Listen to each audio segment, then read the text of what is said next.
రైతు సోదరులందరికీ కూడా నమస్కారం అండి. మరి ఈ రోజు మనం కోటనాయకతండ గ్రామం, గార్ల మండలం, విలేజ్ అనే రావడం జరిగింది. ఈ తోట వచ్చేసి అయితే శరణ్య 15 లోకేష్ సీడ్స్ కంపెనీ వారిది.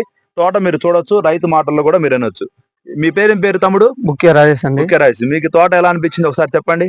తోట బాగానే ఉందండి. మేము ఇక్కడ గార్ల నుంచి గార్ల నుంచి ఇక్కడ అన్న షాప్ నుంచి తీసుకొచ్చామండి. శరణ్య 151 ఈ దగ్గర కానుపు, పెట్టుబడి తక్కువ, దిగుబడి ఎక్కువ. బాగానే ఉందండి. సైజు కూడా బాగానే ఉంది. అందరు వేసుకోవచ్చు. చాలా మా ఊళ్ళో కూడా చాలా మంది వేసుకున్నారు. అందరిది బాగానే ఉంది. నల్లి తట్టుకుంది, గుబ్బకు తట్టుకుంది, కొమ్మకుళ్ళుడు ఏదైనా సరే తట్టుకుంది. కాయలు అనేది లేవు, తక్కువ.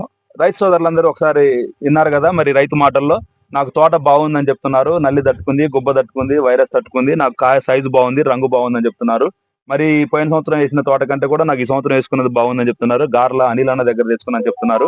మరి అదే విధంగా మనం ఈ రోజు గార్ల మండలంలో ఆంగోతండ అనే గోగ్య అనే రైతు కూడా మన ఫీల్డ్ పెట్టడం జరిగింది వెరైటీ. ఇదే కాకుండా చాలా మంది రైతులు వేసుకున్నారు. ఇక్కడ శరణ్య 151 బాగుందని చెప్తున్నారు. ప్రతి ఒక్కరు కూడా రైతులందరూ సహకరించవలసింది మనస్ఫూర్తిగా భగవంతుని కోరుకుంటూ ధన్యవాదాలు తెలియజేసుకుంటున్నాను.